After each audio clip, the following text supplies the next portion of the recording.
Assalamualaikum warahmatullahi wabarakatuh. Selamat siang Bapak Ibu dan salam sejahtera untuk yang beragama lain. Hari ini saya akan membawakan topik tentang pensiun sejahtera. Gambarnya ini keluarga muda karena saya kenal dengan seseorang yang umur 21 sudah pensiun. Walaupun tentu saya juga mengenal orang yang umur 75 pun tidak bisa pensiun. Gitu ya. Jadi pensiun itu bukan masalah umur Bapak Ibu. Pensiun itu masalah ketersediaan dana pensiun. Kalau dana pensiunnya sudah tersedia, Bapak Ibu umur 20 pun Bapak Ibu akan pensiun. Karena semua orang bekerja itu sebetulnya hanya untuk mencari uang atau mencari nafkah. Kalau uangnya sudah ada datang terus-menerus, ngapain juga bekerja? Kita bekerja di bidang yang lain, bidang sosial, bidang pengabdian, bidang penelitian, atau bekerja membangun aset, bukan lagi mencari uang. Ada 3 pilihan Bapak Ibu dalam menjalani hidup, yaitu bekerja selama 2-5 tahun atau sementara lah, entah 5 tahun, 10 tahun. Kemudian pensiun sejahtera sampai akhir hayat. Gitu ya. Yang pilihan kedua adalah kita bekerja mencari nafkah seperti biasanya 30-40 tahun, setelah itu pensiun dan pensiunnya tanda tanya. Apakah baik atau tidak tergantung dari dana pensiun yang Anda miliki. Ya, yang ketiga adalah bekerja mencari nafkah 40-60 tahun, yaitu sampai akhir hayat. Bisa di satu bidang pekerjaan, seperti dokter, pengacara ya, seperti saya dulu, atau di berbagai bidang. Misalnya pensiun dari tentara kelas pangkat menengah gitu, kemudian menjadi satpam. Kalau pangkatnya tinggi menjadi penasehat, menjadi komisaris, menjadi konsultan atau apapun gitu ya. Setelah itu kemudian bertani atau buka toko atau berdagang atau apapun gitu ya. Artinya terus-menerus bekerja, bekerja dan bekerja. Nah, kira-kira mana yang paling enak? Tentu yang di atas ya, yang bekerja sementara. Yang paling tidak enak yang mana? Tentu yang paling bawah sebetulnya ya, bekerja mencari nafkah sampai akhir hayat. Tapi problemnya yang di tengah itu merasa bahwa yang di bawah itulah yang enak. Gitu ya. Saya dulu seperti itu Bapak Ibu. Waktu saya jadi dokter di puskesmas, buat teman-teman kepala dinas yang lain selalu menggoda saya, wah paling enak ya jadi dokter ya, tidak ada pensiunnya. Waktu itu saya bangga, tidak ada pensiunnya. Tapi setelah mengetahui tentang ilmu keuangan, wah tidak ada pensiunnya, artinya tidak bisa pensiun dong, gitu ya. Dan ternyata memang begitu Bapak Ibu. Guru-guru saya yang sudah sepuh, yang sudah umur 70-an tapi masih harus mencari nafkah, itu seringkali salah diundang di rumah sakit A untuk operasi, datangnya ke rumah sakit B, ya, atau mencuci tangannya, setelah dicuci tangannya dia pulang gitu ya. Kru OK sudah nunggu-nunggu, dokternya tidak ada atau profesornya tidak ada. Oke Bapak Ibu, itulah 3 pilihan menjalani hidup ya. Terserah Bapak Ibu milih yang mana. Kalau saya sudah ada di nomor yang 1 itu dan anak-anak juga di situ ya. Nah, ini 3 tahapan dalam hidup Bapak Ibu ya. Ada pendidikan, pekerjaan dan hasil. Ya, pendidikan seperti SD, SMP, SMA dan seterusnya, pekerjaan itu guru, dosen, tentara, bupati dan seterusnya. Hasil itu ya penghasilan 1 juta misalnya, tabungan 2 miliar, rumah 2 hektar dan seterusnya. Problemnya adalah nyaris tertutup mengenai hasil kita ya. Kenapa? Karena sejak kecil kita dididik untuk hanya melihat pekerjaan. Ya, kalau kita ditanya, anak-anak kecil ditanya selalu diharap untuk menjawab dengan guru, dosen, tentara, bupati, dokter dan sebagainya. Tidak boleh menjawab atau tidak diharapkan menjawab ingin kaya dan lain-lain. Kalau menjawab seperti itu akan dikejar lagi. Untuk kaya itu jadi apa? Ya itu seperti anak saya dulu. Ditanya oleh guru TK-nya, bisa jadi apa, Cah? Dia jawab sesuai arahan saya, jadi orang kaya, Bu Guru. Besok banyak membantu orang. Oh, bagus sekali, Cah. Untuk bisa jadi orang kaya itu kamu jadi apa? Tidak penting katanya Bapak, yang penting jadi orang kaya gitu kan. Yang anak TK suka ngotot. Iya, ibu guru tahu, tapi untuk bisa kaya itu loh, apa kamu mau jadi dokter seperti bapakmu?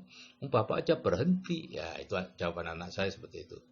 Akibatnya apa Bapak Ibu? Karena kita selalu didikte untuk terus dalam bidang pekerjaan dan selalu dilatih bahwa bekerja itu mulia, menganggur itu tercela, pensiun itu kiamat dan sebagainya, hal-hal seperti itu. Akhirnya kita terus-menerus berkutat antara bekerja pendidikan gitu ya. Selesai sekolah kita kerja, masih kurang sekolah lagi, kerja lagi, sekolah lagi, kursus, terus seperti itu sampai seumur hidup. Dan itu dianggap wajar karena memang sekitar saya seperti itu dan dianggap membanggakan. Padahal seharusnya sebetulnya yang diinginkan itu hasil sebetulnya gitu loh ya. Punya penghasilan besar, punya uang banyak, punya rumah besar, itu yang diharapkan gitu ya. Nah, ini ada life map miskin Bapak Ibu ya. yaitu life map yang menekankan pada bekerja mencari uang dan life map yang tidak suka uang. Ya, sejak kecil kita dilatih untuk tidak suka uang loh Bapak Ibu ya. Uang tidak dibawa mati ya, masalah karena uang itu menyebabkan pertengkaran, hal-hal seperti itu yang kita anggap benar ya. Nah, orang yang mendapat life map miskin atau di otaknya itu ada life map miskin, itu biasanya jatuh dalam kondisi salah satu dari dua ini. Yang pertama sudah bekerja keras bertahun-tahun penghasilannya begitu-begitu saja, atau yang kedua sudah berpenghasilan besar bertahun-tahun tabungannya segitu-gitu aja.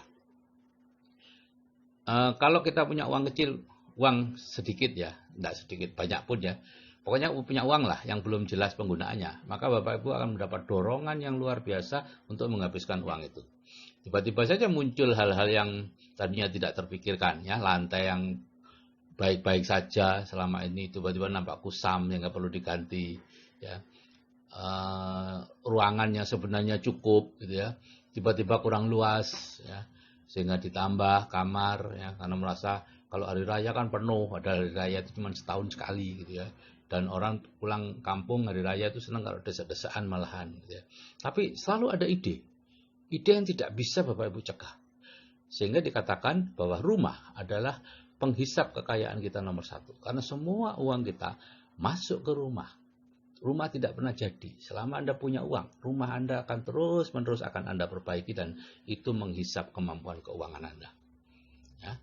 Kemudian kalau Anda mencoba untuk melakukan sesuatu sesuai passion, sesuai minat dan sebagainya, pada akhirnya Anda akan jatuh dari satu ke dua. Tidak akan kemana-mana. Gitu ya. Bapak Ibu, semua ini berawal dari pikiran. Ya, kenapa semua bisa terjadi, kenapa Bapak Ibu terus-menerus harus bekerja, kenapa tidak pernah atau jarang sekali bisa punya uang banyak, meskipun sudah menghasilkan uang banyak, tetap aja tidak punya uang gitu ya. Karena semuanya berawal dari pikiran.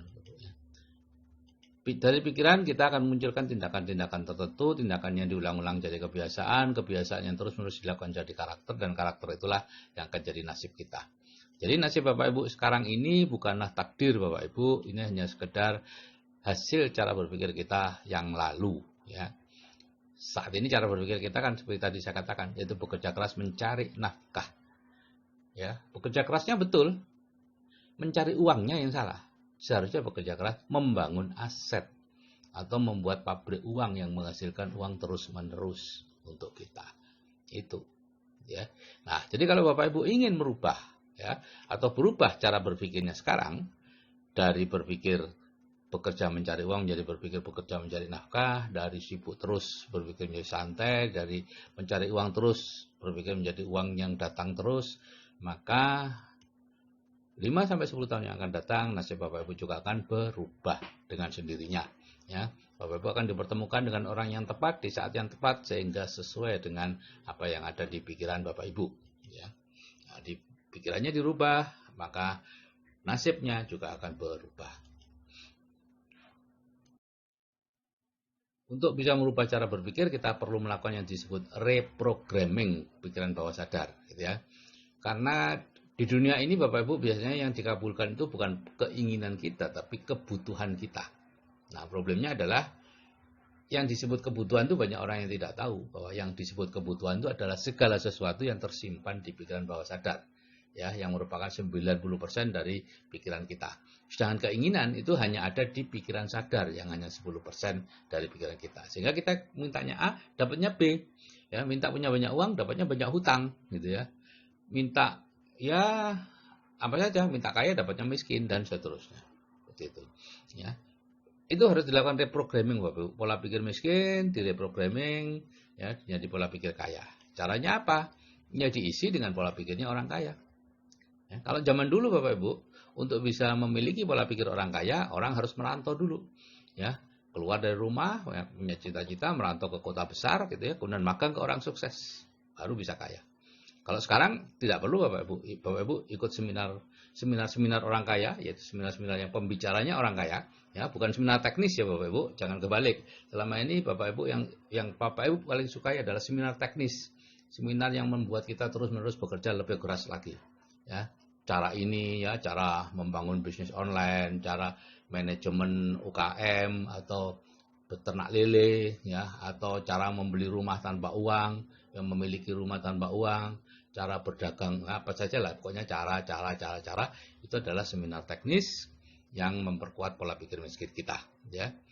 Buku dan CD juga seperti itu, ya, bukan buku-buku tentang beternak lele dan lain-lain, tapi buku-buku inspirasi, ya. Sehingga dikatakan bahwa kalaupun Anda ikut seminar, baca buku dan CD, sepanjang itu pilihan Anda sendiri, Anda tidak akan berubah. Ya, kalau mau berubah, cari mentor, lakukan hal-hal yang ditunjukkan mentor, yang semakin Anda tidak sukai, harus semakin Anda lakukan. Jadi Bapak Ibu, kalau Anda punya mentor Anda pasti menunjukkan hal-hal yang tidak Anda sukai. Tapi itulah yang bisa merubah Anda. Hal-hal yang tidak Anda sukai. Ya, Anda harus melakukannya dan belajar menyukainya. Kenapa? Karena hal-hal yang tidak Anda sukai itulah hal-hal yang belum ada di pola pikir Anda. Jadi Anda harus mengadakannya dengan cara lama-lama menyukai. Dan di grup, saya punya grup Bapak Ibu, grup namanya grup WA Building the Dream. Ya, mungkin sebagian yang mendengar ini sudah masuk di situ. Ya, di grup WA Building the Dream itu ada 2 audio hipnoterapi. Yang pertama memiliki penghasilan pasif 100 juta sebulan, yang kedua kehidupan dengan penghasilan pasif 100 juta sebulan. Ya, dua-duanya perlu didengarkan untuk meningkatkan plafon rezeki dalam waktu 21 hari. Ya, kalau masing-masing mendengarkan 1 kali, 21 hari.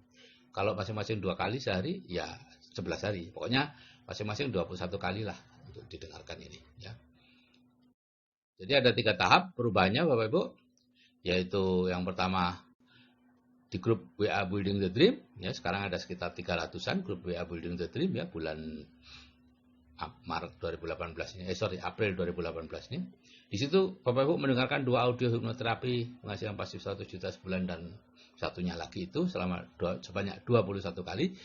Terus ada lagi pengetahuan-pengetahuan tentang bisnis, keuangan, tentang pikiran, bawah sadar, Ho'oponopono, law of attraction dan macam-macam. Tapi terus terang itu tidak mengubah hidup. Itu hanya membuat Bapak Ibu lebih pintar, gitu aja, lebih tahu.